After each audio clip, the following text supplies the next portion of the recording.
Humans of the cardboard, welcome back to Just Nuts, guys. Today we are looking at our updated Lair of Darkness deck profile. This is my favorite deck, probably of all time, like that I've consistently wanted to go back to. It's probably the deck that I'm most well known for on the channel. I love it. I just love the way it functions. I love that. I love the way Lilith works. I love the interactions with the deck. I love that we have access to just any generic trap in the game. Just has a lot of cool things going on about it. So if you have never looked at it before, this should be a great tool to help you get started and take a look at like where I would go first with LAIR. This is the control build. I've talked about this before. Lilith is your best card. She gets you traps. That's a control deck. Like you base it around Lilith and you roll from there. So yeah, really good stuff. We have a couple of new things that really are pushing the deck to the next level, whether it's Lord of the Heavenly Prison, Alice, whatever. We'll talk about those as we get into them and like what we're specifically trying to use them for. But deck's in a good spot. I'm happy about it. And also we got the new Lady of Lament announced today that we will get information for later down the line. And so the deck seems like it's just going to get more and more, and really happy about that. So hopefully you enjoy the profile. Subscribe if you haven't. And let's get into this thing. All right, guys, into the profile here. Let's not waste too much time. If you guys have been watching the channel for a while, you guys already know a lot about LAIR. I'll give you brief, I'll talk briefly about the main cards, and then maybe some of the new stuff we'll go a little more in depth on, just so that if you don't know, you'll then know. All right, so starting off with the monsters, of course, triple Lady of Lament, Lady of Lament. She is by far the best one. Double Alice, Lady of Lament, and we're not playing Malice. Malice is poop. Don't play Malice. I still stand on that. I feel a little more, I don't know, like okay with Malice, but like I just, the fact that it tributes 2 is just still so horrible for me. I just feel like that's just asking way too much cost to like, and it's slow. Like it won't even be live until like halfway through your opponent's turn. It's just not good enough. Like down and like plain and simple. So yeah. So looking at this, the 3 Lilith, obviously like Lilith and Torguide are your best starters. Alice is amazing follow-up and just so good. If you have Lilith and Grave, it's just so good. Like obviously, and it's like a ties target, and it kind of replaces some things. Torguide also being really good, be able to get you Sangan or Skarm for either follow-up or a hand trap, or potentially just summon Lilith if you already have access to Lair of Darkness for the interruption. And then Sangan and Skarm, these are mostly ties targets, but opening them like we have like Almirage, so we can clear them to at least get their searches going. And like it's not the worst thing in the world. It's not ideal, but it's definitely not the worst thing in the world. We're making different use of Skarm here because our general Ties of the Brethren play, because we are playing the controlled trap variant. I think it's like the best way to play it. I think this is the way I internalize it. Lilith is by far the best card in the deck, in my opinion, and she gets traps. So how are you going to try and play this deck going second when like your best card is slow and it's slow? You can't play slow decks going second. It just doesn't work. But yeah, this is my lineup. 9 level 3 Dark Fiends feels pretty good because we also have like other new cards that like help us, even if it's not on turn 1, eventually get access to these cards. And then once you resolve the Ties of the Brethren, you are most definitely cooking. So really, really strong there. Moving on with our cards, triple Arima, the Wicked Warden. I like this card a lot. Just gets you LAIR. I don't think you need to overplay copies of LAIR though, because we never want to brick on more than 1 copy. The only situation it's like decent is like going second. I guess if you like activate 1 and your opponent either uses a card to pop it or negate it, you could technically just activate a second one because there's no activation, like a hard once per turn on that card. So like that can be nice to get it to stick, but that doesn't happen all the time, and you would have to also have like a card like Lilith to like pair with it to make full value out of it. So whatever. I like Arima. I like that it doesn't also have to be your Lair of Darkness. You can be normal summon it and get tributing stuff. You already have LAIR. It's fine. I wish this was level 3 or that it had 300 defense. I've talked about that in a video earlier this week, but it just misses out on synergy, right? If it was 300 defense, it would be searchable off of Alice, which would make our Ties of the Brethren play actually able to get us to our Lair of Darkness, but unfortunately it's not. And if this was level 3, this could also be a Ties of the Brethren target, but unfortunately it is not. But still, the deck's been pretty good with consistency, so I'm not like too beat up about it. I am still playing artifact stuff. I play one Scythe, one Moral Attack. We have ways to pop the Scythe even if we draw it, so it's like not the end of the world if we do draw it. So I didn't think it was that necessary to play 2 Scythe, because after turn 1, Scythe isn't even that good anymore. It's like, oh, it can be okay, but like it's usually not as good. And so I like having Moral Attack as that second option. Plus, if you play something like Flunders or Grand Maju or something weird like that, this card is just even better than Scythe anyway. So I like being able to cover those matchups when I need to. Moving on from there, one of the big buffs to the deck, as well as Alice, is Lord of the Heavenly Prison. This guy is so good. I love him. He pretty much can reveal, if you don't know what he does, like you should probably know, but like if you don't, he can reveal himself in hand to make it so that all your is it face down spell or traps, or just spell and traps in general? It's any set spell or trap. They can't be destroyed by card effects. So it just makes it so Lightning Storm, Harpy's Feather Duster, Twin Twister, none of that stuff is really doing that much to you, which is one of your big problems. It's just being able to be blown out by one horrible Lightning Storm, one horrible Harpy's Feather Duster, especially post-side. And then later on, this becomes a big body that jumps on your field and gets you a follow-up. The follow-up is like the most important thing here anyway, but all 3 effects are very useful nonetheless. Like this deck used to not be able to OTK all that often aside from very specific hands. This guy helps you OTK so much. You only need 5,000 damage aside from this card. Imagine summoning this at the end of your opponent's turn, summoning a Scythe on your opponent's turn. There's 5,200 damage, and if you resolve Ties of the Brethren, you just have an OTK. You just do, because you'll probably have a 2,000 attack Lilith, and you're already searching follow-up off of either Alice or Skarm, and like you're just winning, right? You're just winning from there, which is really crazy. So there's that, and we'll get to a bunch of the targets too when we get to Lord of the Heavenly Prison that you can search off of him.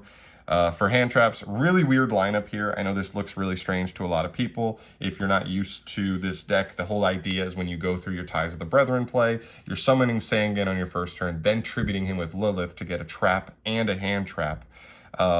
And so you don't need to max out on these. You can search anyone by doing that play through Sangan.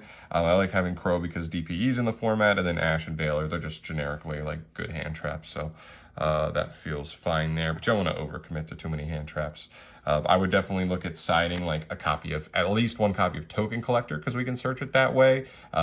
Probably a Droll for stuff like Drytron or anything else that's like really heavy search-wise. And any other like, you know, low attack hand trap that you think is like super good in like certain matchups. Moving on to the spells though, triple LAIR. I'm not playing Terraforming. Like I said, I don't think you need to go all in on just so many copies of LAIR. If you draw multiple, it's usually not the best. But I do like having 3 just so that we can hope if one does get outed, we can still potentially find one later on in the duel. There.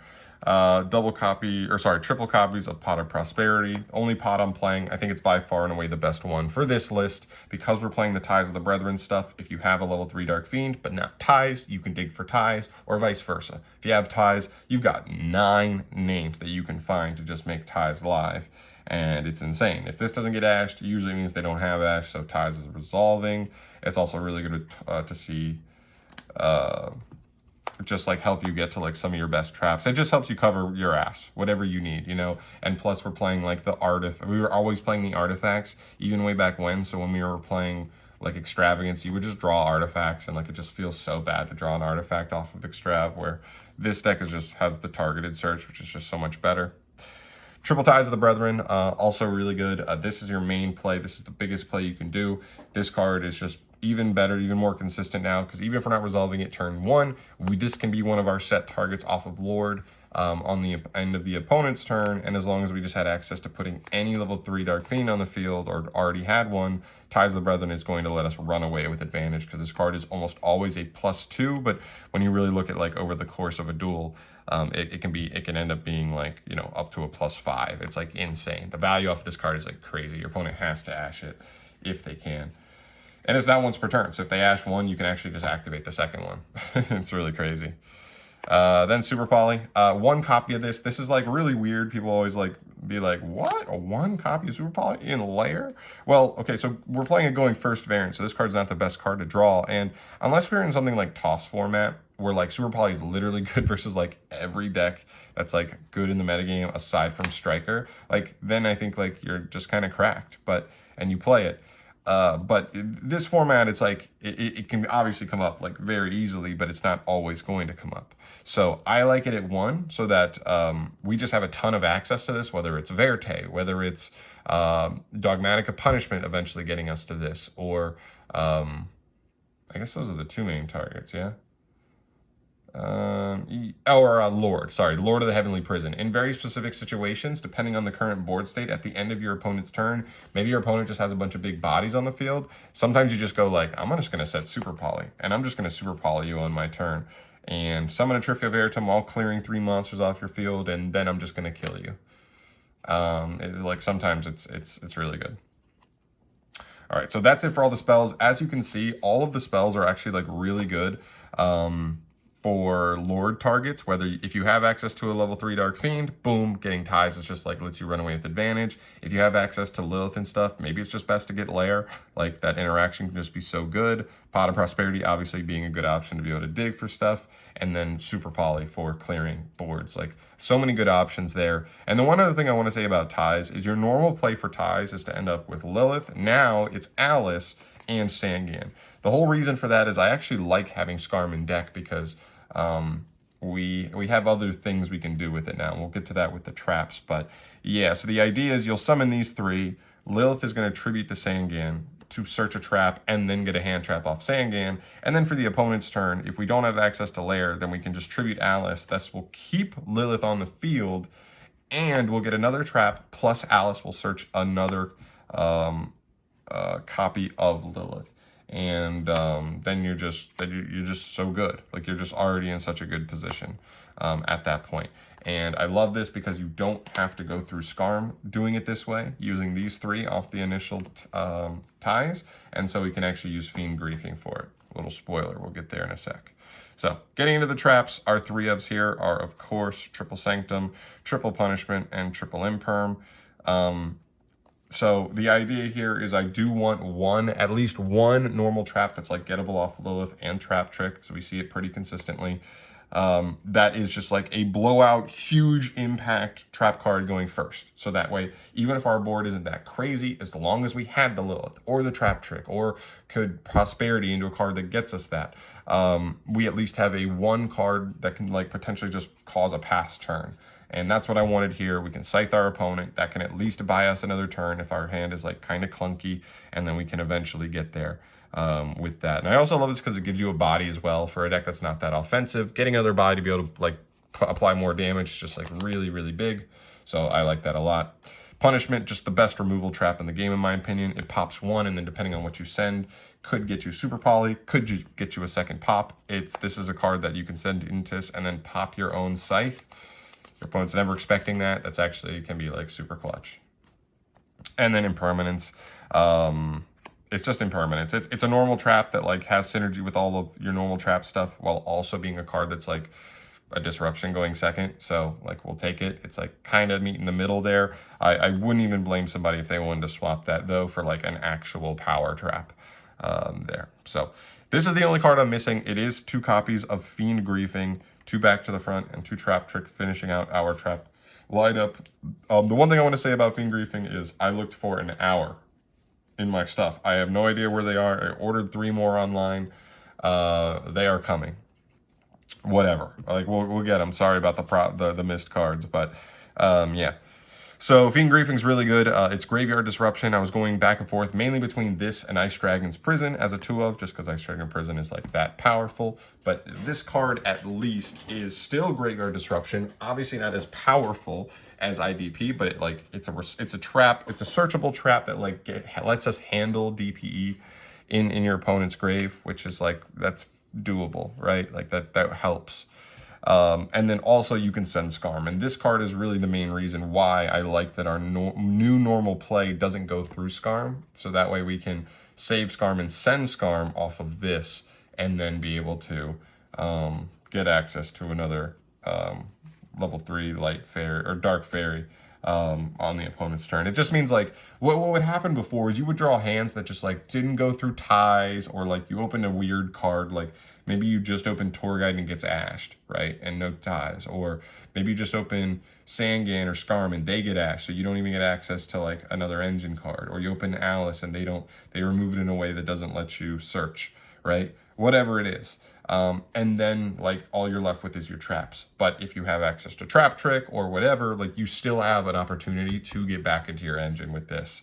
Because that would be the biggest problem, is when you're just cut off from your level 3 Dark Fiends, like not being able to get back into them. So this card being that, but also being a disruption at the same time in the graveyard, very huge for DPE. Feels pretty good. Back to the front just comes up so much. Like this card like always comes up. Gets you back a Lilith from grave so that it has its 2000 stat line. Gets you back a Sangan or a Scarm for another search later on. Gets you back Scythe or Moral Attack on the opponent's turn for a later on disruption. Like being able to like Scythe your opponent again later on is just really funny. And then Trap Trick. You don't have to play 2 of this. I think you have to play 1, but you don't have to play 2.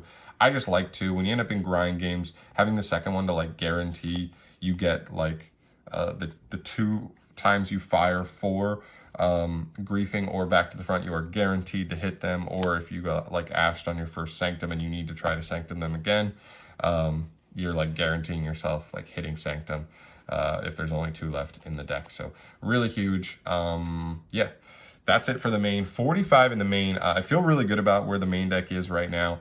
I know it's 45, but like people are already clamoring for Scythe to get banned. If Scythe gets banned instead of Dagda, then obviously we take this engine out, or not this engine, but this package. That automatically removes 2 slots, because whatever trap we replace with Sanctum, it probably won't have 2 bricks to go with it. So that already will drop us down 2 cards, and then of course from there, like you can mess around with like dropping the 1 Trap Trick, you know, dropping, you know, maybe even a copy of LAIR. I don't even know if you really need 3 copies of LAIR. Like honestly, it's really weird, but like yeah, you'd know if you like play the deck regularly. But 45 in the main, but it's still pretty consistent. You know, as far as I've noticed. So getting into the extra, not too much to say here. Link Spider helps us turn our Lair of Darkness tokens into effect monsters to make either Verte or Beat Cop. Almirage here to help make Sangan or Scarm into their search immediately on turn 1. That actually is very important, because I don't want to let my opponent do something like make a unicorn or something, or a bounce, and like be able to clear them without even sending them to grave, and then I just never get their searches. Really bad, so I'd rather just get them in the graveyard immediately. And then for a bunch of Link 2s, 1 Dark, 1 Verte, 1 Wee Witch, 1 Beat Cop, 1 Cherubini. In order of like usefulness, I'd probably say. Actually, honestly, it's probably more like that. Dark is a really cool addition to the deck. It makes it so that Tour Guide is like so much value, right? Like stealing something from your opponent's grave while also being a floater, while also being a beater, while also getting you a search off of Scarm or Sangan and grave is actually just so good. So you actually get a lot of value going through Dark. Also, Verte Anaconda, really, really good. By sending Super Poly, we can clear pretty much any monster off the field with non-targeting, non-destruction removal. It's pretty good, especially if you can make a Trifia Veritum, then you just have like a negate as well, or Dragus Tapelia if your opponent's playing a fusion deck. Really good. Wee Witch's Apprentice, you could play a second Dark. I think Dark's like overall better, but this one does help you secure certain OTKs in certain situations, especially if LAIR is up, so that can be decent. Again, another floater. Cherubini, the whole reason we played Cherubini before was if you saw Tour Guide and not Ties of the Brethren, and you just went Tour Guide for Sangan, you could make Cherubini to get Sangan's search, and then Cherubini send Scarms. That way you got Scarms and Sangan's search, like all off of just 1 Tour Guide.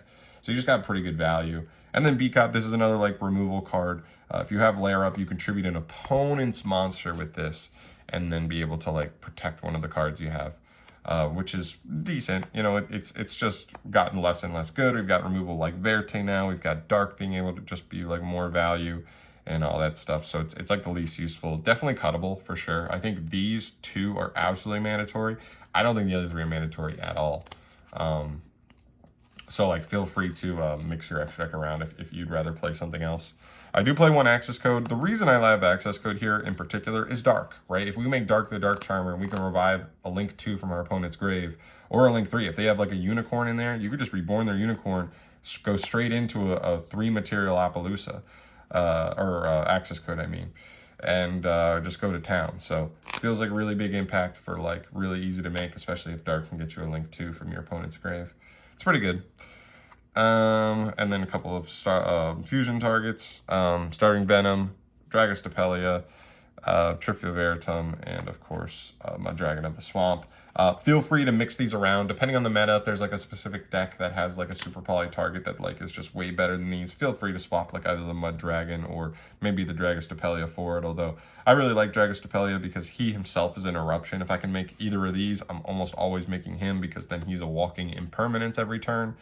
And if I can make Trif, then I'm making Trif because we're clearing 3 monsters off your opponent's field, and then also having a card that can negate an extra deck summon. Very, very strong to like get an interruption off of a super poly. But yep, these usually cover the bases pretty well. And then for the punishment targets, double Ntis, since we could end up using the second one, and then 1 Chimera Flasia, also really, really good. I also love it if we play against a Dogmatica deck that goes Maximus, because we can pop a card and get a free super poly off of it. It's just like so crazy, especially if it's an invoked variant. They're just gonna like not want to make end on Makaba plus a light, because it just means they lose to super poly like really easily to Mudragon, which is amazing. But yeah, this is really good. You can make this off of the Verte to then have just like an extra banish, and then when this card hits the grave, it searches you super poly on your next standby, and really, really good. It also has synergy with, I believe, the new Albaz stuff. I can't remember off the top of my head, but I believe the new Albaz fusion card has fusion in the name, and if it has fusion in the name, then that means that card searches it, which means that there's like really cool synergy in the deck. And also, I'm also looking at that stuff because theoretically, if you, because I know that that deck can get you to a boss monster while sending either any light or dark from deck. If you can send Skarm, as that is just like so good, right? Send Skarm to get a boss monster, interruption, negation, whatever, and then just be able to like Skarm on end phase for a Lilith or something, just seems so good. Like it just seems like so busted. So I love it. I think there's like a really positive future. We just got the announcement for the new Lady of Lament this morning. I'm re-recording this because I didn't like the other one. It took a little too long, but this one's not super short either, so apologies for that, but I just want to make sure I was thorough with everything. All the choices made sense. All the new things that are in the deck make sense between Dark the Dark Charmer, Lord of the Heavenly Prison, and Alice, Lady of Lament. We've got some pretty decent buffs here, and obviously more to come with the new stuff. So very, very excited to see what that does, but this is where the deck is now. I think it's actually a pretty good rogue deck. You can beat like literally any deck in the game with this deck, because of huge plays like Ties of the Brethren, because of busted interactions like Lilith with Lair of Darkness on the field.